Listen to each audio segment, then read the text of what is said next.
사무엘상 28장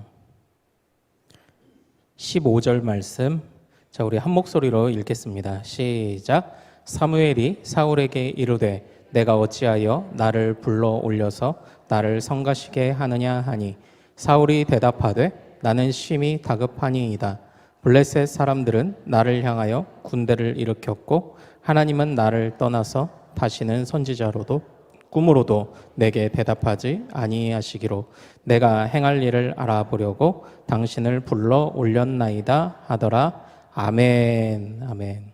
자, 오늘 우리가 함께 읽은 이 말씀 통해서요, 귀한 존재, 귀찮은 존재라는 제목으로 은혜를 같이 나누도록 하겠습니다. 사랑하는 여러분, 그 말이라는 것, 우리가 이제 언어를 사용하잖아요. 그런데 말이라는 것은 시대에 따라서 이게 바뀌는 경우가 있습니다.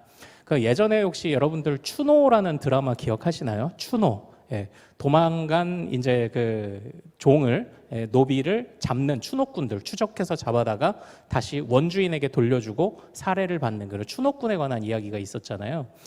그런데 그때에 그 멋있는 근육질의 이제 남자 주인공 3명이 이렇게 나오죠. 그런데 그때에 그 막내가 그 형들을 뭐라고 불렀는지 기억나세요? 그때? 언니라고 불렀어요. 요즘은 이 언니라는 말이 어떤 뜻입니까? 여자 동생이 여자 형제에게 부르는 말이 언니죠. 그런데 그 당시에 예전에는 이 남자가 형을 부를 때도 언니라는 말을 이렇게 썼던 것 같습니다. 뭐 지금도 제주도에 가면은 제주도 방언에도 옛말의 흔적들이 많이 있다고 해요. 그래서 특별히 동네 어르신들 또는 남자 여자 상관없이 뭐 집안의 어르신들 이렇게 부르는 이유, 그 이름이 뭔지 아세요? 어떻게 부르는지 아세요? 삼촌이라고 불러요. 그러니까 동네 전방에 할머니가 앉아 계셔도 삼촌 이렇게 불러요. 이런 이제 옛말들의 흔적이죠. 근데 옛말들이 이렇게 시대를 지나가면서 조금씩 이제 변형되어서 이제 오늘날 우리가 사용하고 있지 않습니까? 그러니까 여러분들 한번 그러면 퀴즈를 드려볼 테니까 한번 맞춰보세요. 옛날 말로 너 얼굴에 왜 이렇게 핏기가 없고 말랐으면 수척하냐? 이거를 옛날 말로 뭐라고 했을까요? 너 얼굴이 왜 이렇게 안 됐냐? 너 얼굴이 왜 이렇게 수척하냐? 너 왜 이렇게 핏기가 없냐? 이걸 옛날 말로 뭐라고 했는지 아세요? 힌트는 오늘 우리가 읽은 본문 안에 있습니다. 너 얼굴이 왜 이렇게 말이 아니냐? 너 얼굴이 왜 이렇게 상했냐? 이거를 뭐라고 할까요? 찾으셨나요? 저도 이거 찾아보다가 상상하지도 못했는데 바로 성가시다예요. 너 얼굴이 왜 이렇게 성가시냐? 이러면은 너 얼굴이 왜 이렇게 안 됐냐? 이제 이런 뜻이라고 합니다. 그러니까 이 성가시다라는 말이요, 예전에 봤을 땐 너 왜 이렇게 수척해졌어? 왜 이렇게 초췌해졌어? 이런 뜻이었는데 오늘날은 누군가로 인해서 번거롭고 귀찮아져서 내가 얼굴이 수척해진 상태를 성가시다라고 이렇게 표현을 한답니다. 이게 이제 변형되는 이제 말이겠죠. 그러니까 내 마음이, 내 얼굴이 진짜 빼싹 말라갈 정도로 누군가로 인해서 괴로움을 당할 때 이걸 성가시다라고 표현을 하는 겁니다. 야, 나 지금 몸도 아프고 힘드니까 성가시게 좀 하지 마. 이렇게 표현을 쓰잖아요. 너 때문에 내가 지금 얼굴도 마음도 말이 아니야 라고 말할 때 이걸 성가시다라고 한답니다. 사랑하는 여러분, 오늘 우리는 읽은 본문에서 성경, 우리말 성경 기준으로 딱 한 번 등장하는 아주 재미난 표현을 보게 됩니다. 바로 성가시다는 표현이 오늘 이 28장 15절에 성경에서 딱 한 번 드러납니다.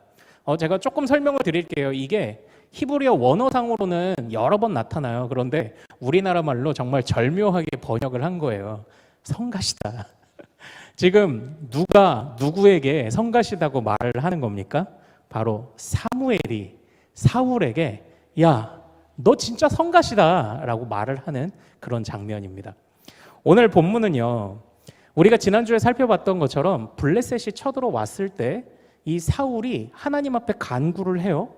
그런데 하나님이 응답을 하시지 않자 신접한 여인을 찾아 나서는 장면으로 우리는 지난주에 말씀을 나누었습니다.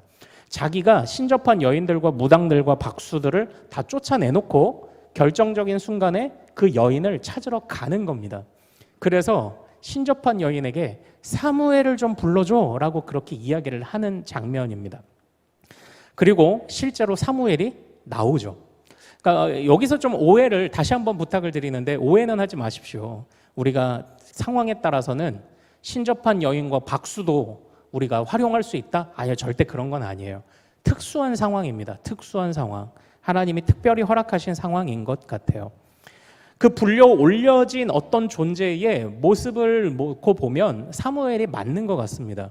그런데 그 사무엘이 와서 제일 먼저 한 말이 뭐라고요? 사울아, 너 왜 나를 성가시게 하냐? 지금 이 말을 하고 있는 겁니다. 사실 이 성가시다라는 말은 우리말 성경 기준으로는 딱 한 번 번역됐다고 했잖아요. 야, 내가 너 때문에 얼굴도 몸도 마음도 말이 아니야 라고 할 때 성가시다라고 했잖아요. 근데 원래 이 성가시다라는 그 히브리어 단어는요, 본래 뜻이 분노하다, 너 때문에 마음이 아프다라는 그런 뜻입니다. 네.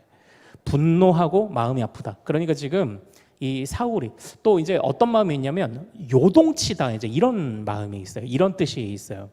그러니까 지금 사무엘이 와가지고요, 사울을 보면서 사무엘이 여러 가지 마음을 담는 겁니다.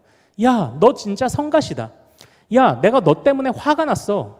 내가 너 때문에 마음이 아파. 내가 너 때문에 내 마음이 요동치고 있어. 지금 이렇게 말을 하고 있는 겁니다. 왜 그렇게 말을 했을까요? 왜 그렇게? 자, 우리 15절을 다시 한번 같이 읽어보겠습니다. 자, 여기서 사울이 한 말에 집중해 보세요. 자, 15절 다시 읽습니다. 시작. 사무엘이 사울에게 이르되 내가 어찌하여 나를 불러 올려서 나를 성가시게 하느냐 하니 사울이 대답하되 나는 심히 다급하니이다. 블레셋 사람들은 나를 향하여 군대를 일으켰고 하나님은 나를 떠나서 다시는 선지자로도 꿈으로도 내게 대답하지 아니하시기로 내가 행할 일을 알아보려고 당신을 불러 올렸나이다 하더라. 아멘. 여기에서 사울이 사무엘을 이렇게 성가시게 한 이유가 뭐라고 합니까? 첫 번째, 블레셋이 어떻게 했다? 블레셋이 쳐들어와서 내가 다급하고 두렵다라고 말합니다. 그런데 또 그런 상황 속에 하나님은 어떻게 하셨다고요? 침묵하고 계십니다. 아무 말도 하지 않고 계십니다라고 지금 이렇게 얘기를 하는 겁니다. 그런데 한번 잘 생각해 보세요. 잘 생각해 보세요. 지금 사울이 말하고 있는 이유, 사무엘을 성가시게 할 만큼 사무엘을 애타게 찾았던 이유가 뭐라고요? 사무엘을 성가시게 만든 이유가 뭐라고요? 블레셋 때문이고 하나님의 침묵 때문이라고 말합니다. 그런데 사무엘은 뭐라고 대답하는지를 한번 잘 살펴보시죠. 16절을 같이 읽겠습니다. 시작. 사무엘이 이르되 여호와께서 너를 떠나 내 대적이 되셨거늘 내가 어찌하여 내게 묻느냐? 아멘. 그런데 정작 사무엘은 다른 의견을 가지고 있습니다.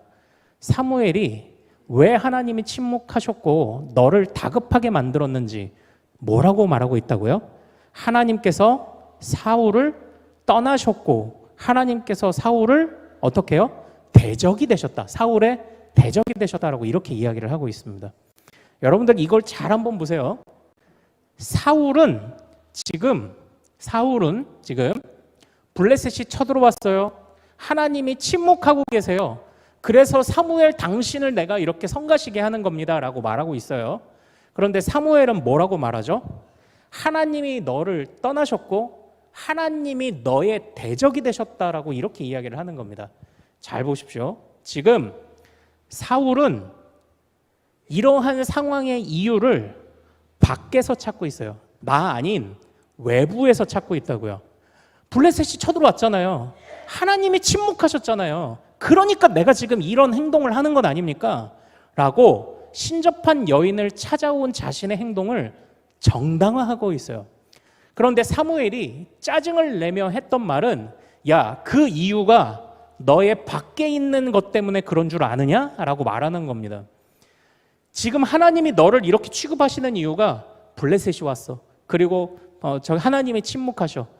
너의 밖에 있는 이유 때문에 이러는 줄 아느냐? 아니야. 너의 안에 있는 너의 이유 때문에 그런 거야 라고 지금 그렇게 책망을 하고 있는 것 아닙니까?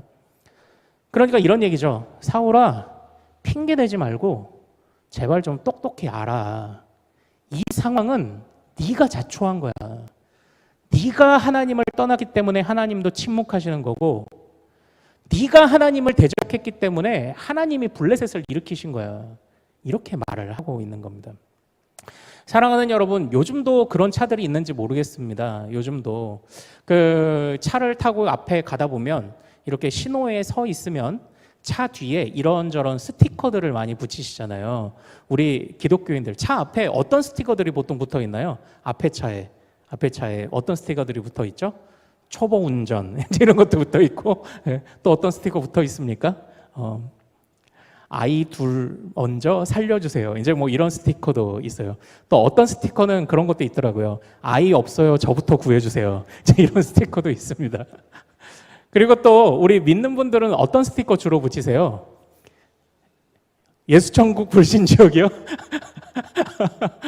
요즘 좀 보기 힘든 스티커 같은데 90.3 이게 뭐예요? 극동방송 스티커죠. 예, 극동방송 스티커도 붙이고요. 그런데 그런 스티커 보신 적 있으세요? 동그라미 안에 십자가가 있고 이렇게 써 있습니다. 내 탓이요. 그 스티커 보신 적 있습니까? 내 탓이요. 그 스티커 보신 적 없으세요? 그 스티커가 누가 그런 걸 붙이는 걸까요? 네, 천주교인들이 붙이는 거예요. 천주교인들이 좀 모르겠습니다. 오래전에 그래서 아마 차들을 다 바꾸셨나 봐요. 못 보신 거 보니까. 천주교인들의 상징과 같은 말 중에 하나였죠. 내 탓이요. 그러니까 일반 시민들에게 조사를 했을 때 그 내 탓이요라는 말에 관한 호감도가 굉장히 높았습니다. 이전에. 그리고 또 우리 뭐 이제 김수환 추기경 같은 경우는 이제 뭐 선종이라고 하나요? 돌아가실 때 고맙습니다. 사랑하세요. 이렇게 메시지를 남기고 왜 돌아가셨다고 하잖아요. 그래서 사람들이 그것들을 기억을 해요. 사실은 이제 우리도 그런 메시지들이 있는데도 어쨌든 사람들은 그런 것들을 많이 기억을 하더라고요. 이게 뭐 사실 천주교가 좋냐 마냐 그런 얘기를 하려는 건 아닌데 이 내 탓이요라는 이게 뭐예요? 그러니까 운전을 하든지 그러니까 이런 식으로 아마 그 천주교 성도들을 가르쳤나 봅니다. 여러분들 살다 보면 문제가 있을 거예요. 사람들끼리 옥신각신하는 문제도 있을 겁니다. 그런데 그때 이렇게 생각하세요. 내 탓이요. 보통은 우리가 이렇게 하죠. 제 탓이요. 이렇게 해요. 그런데 내 탓이요 하라는 겁니다. 모두가 생각해 보세요. 모두가 네 탓이야 라고만 하면은 사실 어떻게 돼요? 문제는 해결 안 되죠. 그러나 모두가 내 탓이요 하는 겁니다. 사실 교회도 그렇고 성도도 그렇지 않습니까? 문제들이 있어요. 사실 쉽지 않습니다. 마음이 요동치고 때로는 두렵고 힘들고 그리고 그 속에서 성가심을 느낍니다. 그러나 그런 중에서 내 탓이요라고 하는 그런 말들, 뭐 천주교가 좋다 아니다 다시 한번 말씀드리는데 오해는 하지 마시고 내 탓이요라는 생각이 사실은 서로에게 화평을 가져오는 것 같아요. 문제는 나는 내 탓이라고 생각하는데 저 사람은 아직도 네 탓이요라고 하고 있어서 이게 타이밍이 안 맞아서 좀 힘든 것 같아요. 그러나 우리가 서로 사과할 때 어떻습니까? 서로 일을 할 때 아이들 보면은 어떻게 해요? 서로 미안하다고 해. 악수하고 안아줘. 이러고 나서 그러잖아요. 언니 미안해. 그러면은 동생아 나도 미안해. 나도 내 탓이요라고 말하는 순간부터 사실 관계가 개선이 되는 것 같아요. 오늘 이 사울의 문제가 그것이었어요. 네 탓이요야. 네 탓이요. 하나님 탓이요. 하나님이 블레셋을 안 막아주셨기 때문이요. 하나님이 침묵하셨기 때문이요. 내가 이렇게 신접한 여인을 찾은 것은 내가 사무엘을 성가시게 하는 것은 하나님 때문이요 라고 말하는데 사무엘이 와서 사울에게 뭐라고 가르치고 있는 겁니까? 야, 너 지금 네 탓이요 하나님 탓이요 하는 거 안 돼. 아니야. 너는 지금 내 탓이요 해야 돼. 내 탓이요 해야 된다고. 너는 지금 사무엘이 그걸 가르쳐주고 있는 것 아닙니까? 사랑하는 여러분, 우리 사무엘상 14장으로 한번 가볼까요? 사무엘상 14장 15절을 한번 가서 읽어보죠. 여기에서 이 성가시다라는 것과 같은 단어가 어떻게 쓰였는지 한번 찾아보죠. 사무엘상 14장 15절 한번 가겠습니다.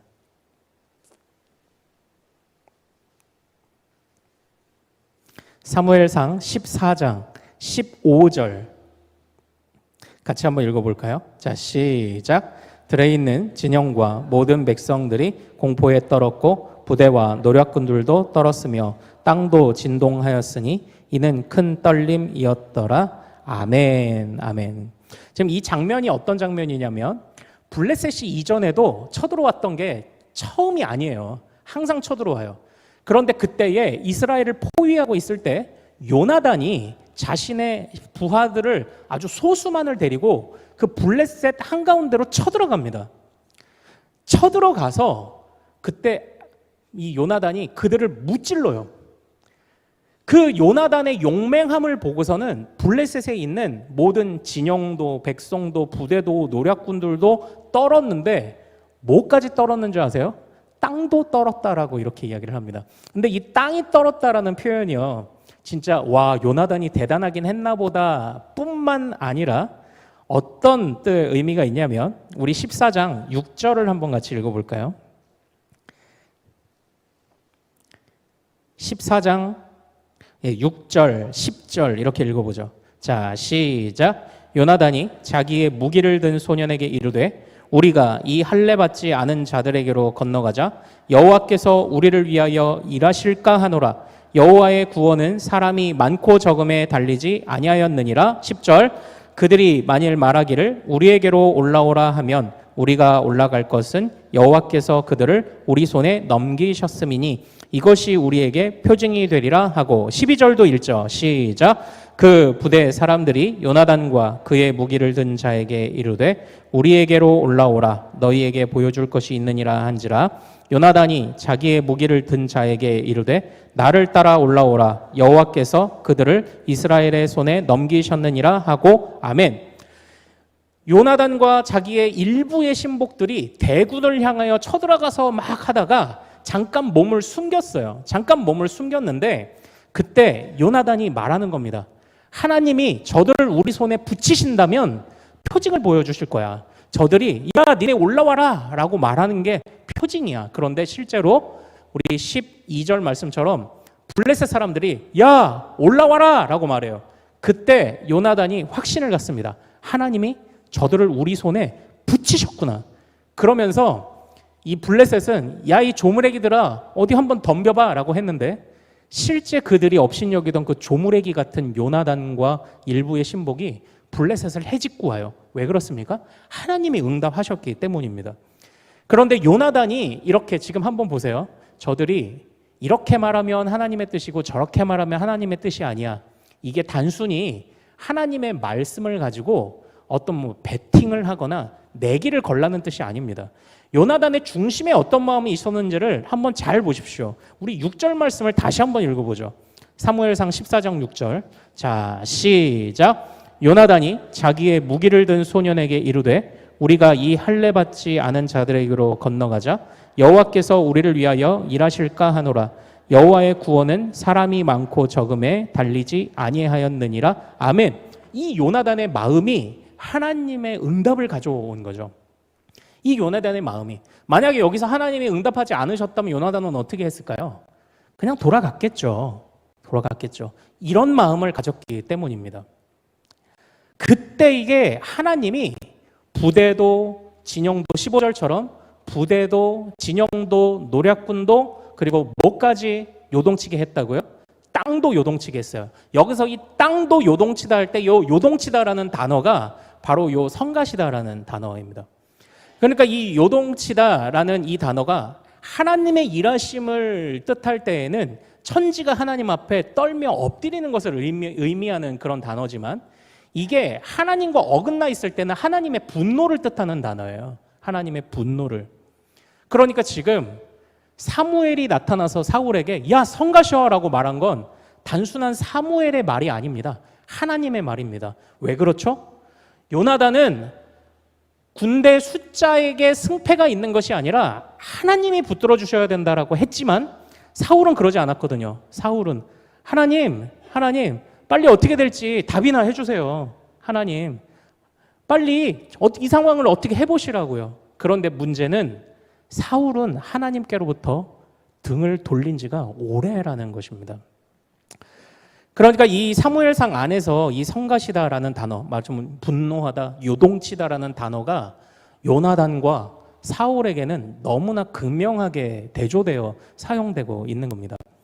하나님 편에 서 있으려 했던 요나단에게는 하나님이 그 분노를 블레셋을 향해 쏟아놓으시죠. 그러나 사울이 하나님 편에 되지 못했을 때는 하나님이 그 분노를 사울에게 쏟아놓으시는 거예요. 그래서 사무엘이 정확하게 말하지 않습니까? 하나님이 너의 대적들을 치시는 게 아니라 네가 나의 대적이 됐다고 지금 그렇게 말하고 있는 것 아닙니까? 그러니까 하나님이 성가시죠. 성가시죠. 사랑하는 여러분, 사전을 찾아보니까요, 이 성가시다라는 뜻이 또 동명, 같은 의미를 가진 단어가 있더라고요. 그게 뭐냐? 귀찮다예요. 귀찮다. 귀찮다. 그런데 이 귀찮다라는 단어가 어디서 유래된 단어인지 아십니까? 귀하지 않다. 야, 귀찮아, 이거예요. 아무리 귀찮아 보이는 상황에도 이런 거죠. 야, 너는 안 귀찮냐? 어떻게 저 사람을 저렇게 받아주냐? 아니, 어떻게 저 사람의 저런 행동까지 넌 다 받아주냐고. 그럼 이렇게 말할 수 있죠. 내가 그 사람을 사랑해. 사랑하면 남들이 보기에 귀찮은 일을 합니다. 왜냐? 귀하기 때문이에요. 근데 귀찮다라는 표현은요, 귀하지 않다는 뜻이래요. 귀하지 않다라는 뜻에서 유래가 되었답니다. 지금 하나님을 귀하게 여기지 않은 사울을 하나님도 귀하게 여기시지 않는 겁니다. 처음에 사울은요, 하나님께 부름 받을 때는 하나님을 두려워했습니다. 그래서 그는 선지자 중에 사울도 있냐? 라는 소리가 들릴 만큼 그는 하나님의 영에 충만히 임재해 있던, 하나님의 영이 충만히 임재해 있던 그런 사람이었습니다. 가는 곳마다 승승장구했어요. 적어도 그때는 귀한 존재였습니다. 그러나 점점 그가 자신의 왕권을 믿고 또한 하나님의 뜻이고 뭐고 자신이 왕으로 서 있는 이유가 하나님의 뜻이 아니라 나의 왕권의 유지가 되는 순간, 나의 안위가 되는 순간부터 그는 귀한 존재에서 귀찮은 존재가 되어가기 시작을 했습니다. 사랑하는 여러분, 하나님이 그의 백성들을 귀찮아하셨던 때가 성경을 보면 몇 번 등장을 합니다. 그게 언제일까요? 대표적으로는 주님께서 포로로 끌려가기 직전, 그러니까 한참 뒤에, 사울 뒤에, 다윗 뒤에, 솔로몬 뒤에, 한참 뒤에, 히스기야도 지나고 요시야도 지나고 한참 뒤에 이스라엘 백성들이 포로로 끌려갈 때 이사야 선지자와 예레미야 선지자와 같은 자들을 통해서 분명히 말씀하시지 않습니까? 기도하지 마. 제사 지내지 마. 귀찮아. 주님이 그렇게 말씀을 하신 적이 있지 않습니까? 왜 그렇죠? 그들이 하나님의 편이 아니었기 때문에, 더 이상 귀한 존재가 아니기 때문이죠. 그리고 이 사무엘상의 배경하에서 가장 가깝게로는 사사기의 시대 속에 하나님이 그의 백성들을 귀찮아하십니다. 사사기는요, 우리가 예전에도 살펴봤지만 일정한 흐름이 있어요. 이스라엘 백성들이 하나님 앞에 범죄해요. 그리고 막 부르짖습니다. 그럼 하나님이 불쌍히 여기셔서 아유, 미워도 다시 한번 이러시면서 사사라고 하는 지도자들, 구원자들을 보내주십니다. 그래서 그들을 건져요. 그럼 또 하나님, 와 하나님 하다가 조금 지나면 또 하나님을 외면하고 살아요. 그러다가 또 부르짖어요. 그러면 하나님이 아유, 이 녀석들 또 그러네. 그래도 미워도 또 다시 한번, 그리고 사사를 또 보내주세요. 이런 일들이 반복되다 보면은 이 사사기의 흐름 속에서 우리는 중요한 하나님의 반응 하나를 보게 돼요. 그게 뭐냐? 하나님이 응답을 안 하세요. 뒷부분으로 가면 갈수록 하나님이 응답을 안 하신다고요. 하나님이 침묵하시기 시작한다고요. 그 이유가 하나님에게 있었습니까? 아니요. 백성들에게 있었죠. 그 하나님의 그 짜증이 가득 나 있는 마음이 사사기에 가장 마지막에 이렇게 기록되어 있습니다. 그들이 자기 소견에 옳은 대로 행하였더라. 여러분들 삼손을 기억하세요? 삼손은 하나님의 영에 충만한 사람이었지만 거의 마지막에는 하나님이 그를 버리셨습니다. 그래서 머리도 다 밀렸고요. 힘도 다 사라졌고요. 눈도 뽑혔습니다. 그런데 왜 그런 줄 아세요? 삼손이 바로 블레셋 여인, 삼손의 이야기 초반에 블레셋 여인을 아내로 맞아들이겠다라고 그렇게 강력하게 주장하던 장면이 등장을 합니다. 그런데 그때 뭐라고 얘기하냐면 내가 저 블레셋 여자가 좋다니까요? 이렇게 얘기를 해요. 엄마 아빠가 말려요. 얘야, 너는 하나님이 날 때부터 나시린으로 택하셨고 날 때부터 존귀한 자로 여기셨고 너는 거룩한 하나님의 지도자야 그랬는데 오히려 무찔러야 되는 블레셋 여인이 좋아서 이렇게 말하는 겁니다. 내가 저 여인이 좋다니까요? 여러분 거기서 삼손이 말한 내가 저 여인이 좋아요라는 그 좋아요가 자기 소견에 옳은 대로 행하였다라는 말과 같은 단어예요. 다시 말하면 그것이 무엇이냐? 하나님이고 뭐고 내 뜻대로 할 거라니까요. 이런 뜻입니다. 하나님이고 뭐고 내 뜻대로. 이렇게도 표현해 볼까요? 내가 기준이에요. 누가 나한테 함부로 해요? 이 이야기입니다. 내가 저 여자가 좋다니까요. 내가 기준이라니까요. 그런데 부모님, 당신이 뭔데 나한테 그런 이야기를 합니까? 삼손의 일대기, 비록 삼손은 마지막에 하나님이 그를 용서하사 받아주셨죠. 마지막에 그가 머리가 다 밀리고 했는 중에도 다곤 신전을 무너뜨리고 하나님 앞에 자신을 제사로 올려드렸죠. 그러나 이 안타까운 사사기의 모든 이야기들을 평가하며 성경은 한마디로 하고 있습니다. 사람이 다들 자기가 기준이더라. 다들 제멋대로더라. 자기가 정의고 자기가 다 옳다고만 하더라. 바로 그런 거예요. 그런데 잘 보세요. 그런 상황 속에 백성들이 구했던 게 뭡니까? 왕입니다. 그런 상황 속에. 우리에게 왕을 주시면 우리가 다시는 죄도 짓지 않고 평안할 겁니다. 그러나 그때 처음부터 사무엘은 우려했습니다. 너희가 하나님을 왜 버리려느냐? 너희가 왜 하나님이 진짜 왕이신지 모르고 왜 너희가 사람의 왕을 구하며 그것도 어떤 왕이었죠? 열방과 같은 왕, 열국과 같은 왕, 싸움 잘하고 키 크고 용모와 신장이 대단해 보이는 그런 왕을 어찌 구하느냐? 하나님이 너희의 왕인데 라고 말하며 한탄한 것 아닙니까? 그래도 하나님이 미워도 다시 한번 해서 사울을 세워주셨는데 사울이 처음에는 잘해요. 그리고 백성들도 처음엔 잘하는 것 같아요. 그러나 그들도 하나님 앞에 죄인일 뿐이죠. 사울이 그렇게 변질됐습니다. 그러니까 지금 이 상황은요, 이 상황은 지금 사울 한 사람의 변질이 아니에요. 모든 백성의 변질입니다. 이런 상황 속에 어느 누구도 사울 왕이요, 그러지 마십시오. 사무엘을 부르지 마십시오. 사무엘이 우리에게 가르쳐준 말씀으로 충분하지 않습니까? 사무엘이 이 자리에 있었다면 뭐라고 말할까요? 왕이시여, 이제는 하나님 앞에 엎드려 왕의 자리를 다윗에게 넘기십시오 라고 말하는 사람이 한 명도 없는 거예요. 한 명도. 지금 다시 사사기 시대가 된 겁니다. 사사기 시대가. 하나님이 왜 사울을 뿐만 아니라 그 백성을 귀찮게 여기시는지, 하나님이 왜 성가시게 여기시는지, 대적들을 향해, 천지를 향해 쏟아 놓으셔야 되는 이 요동침을 오히려 사울과 이스라엘을 향해 쏟아 놓으시려는지 우리는 너무나도 명확하게 보게 됩니다.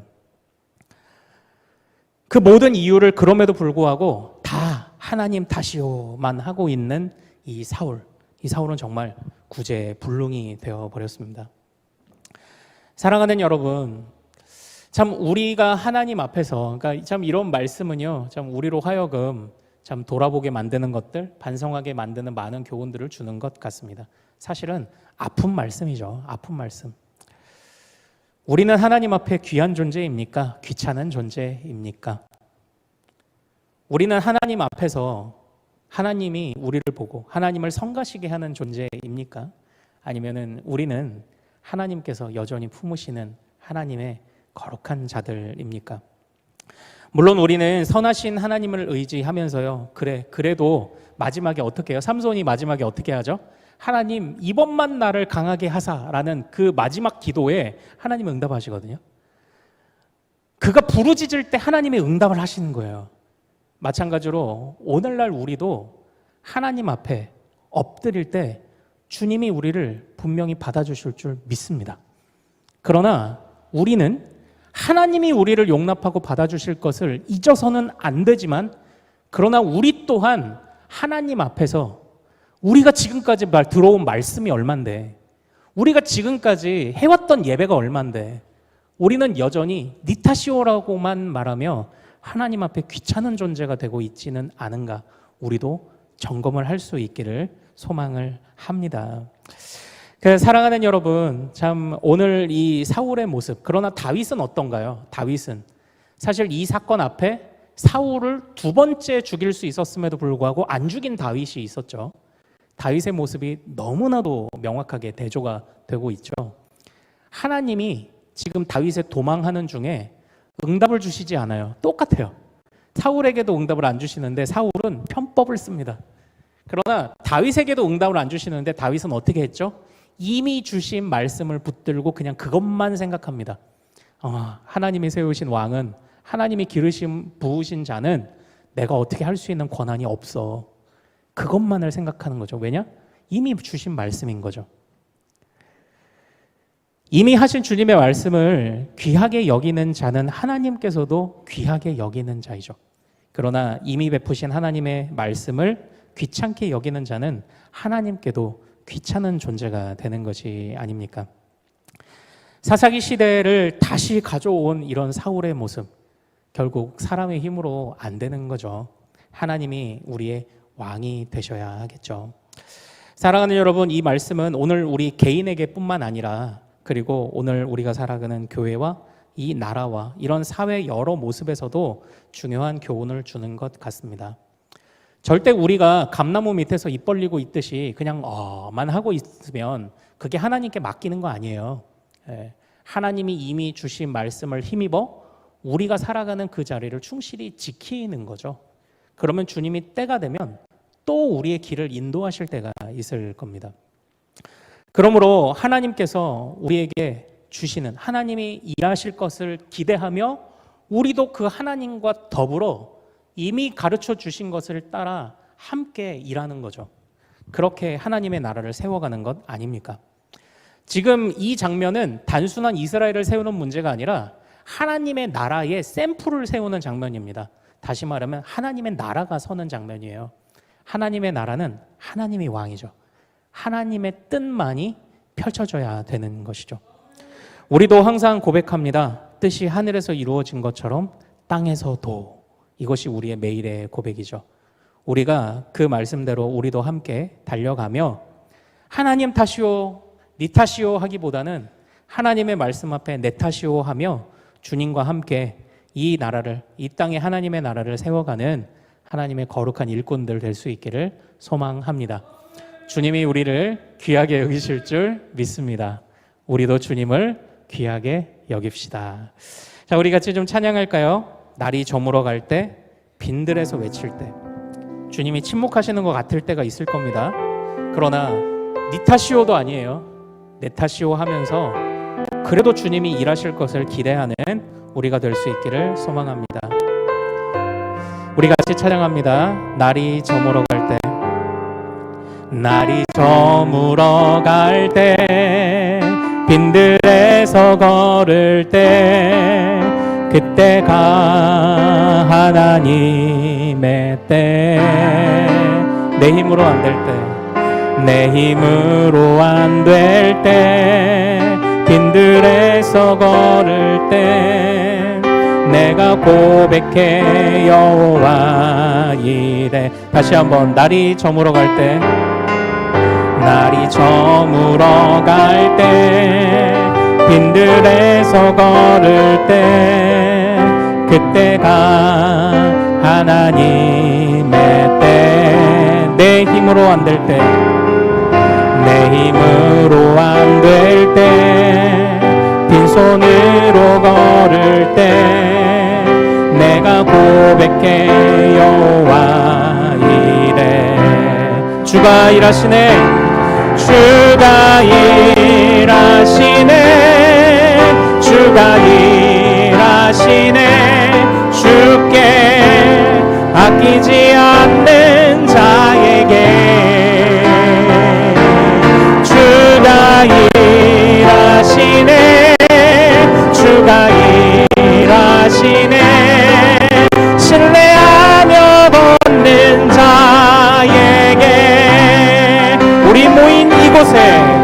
우리 모인 이곳에 주님 함께 계시네. 누리네 아버지 은혜. 적은 떡과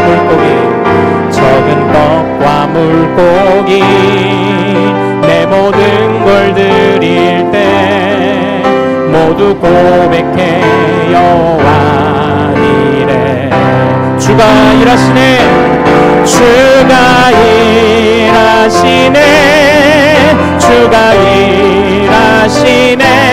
주께 아끼지 않는 자에게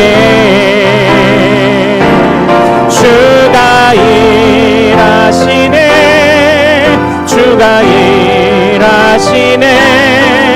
신뢰하며 걷는 자에게 주가 일하시네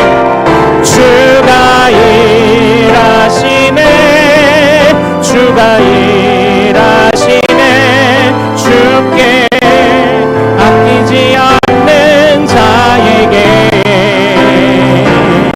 주가 일하시네 신뢰하며 걷는 자. 주가 일하시네 주께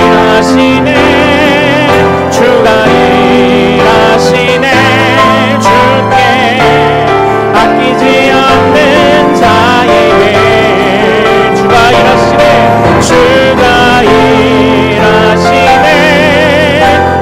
일하시네 신뢰하며 걷는 자.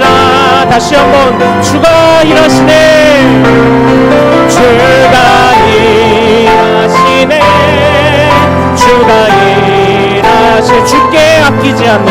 주께 아끼지 않는 자에게 주가 일하시네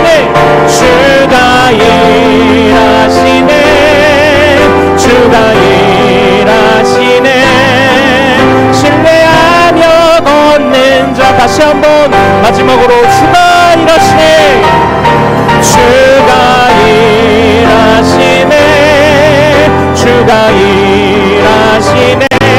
주께 아끼지 않는 자에게 주가 일하시네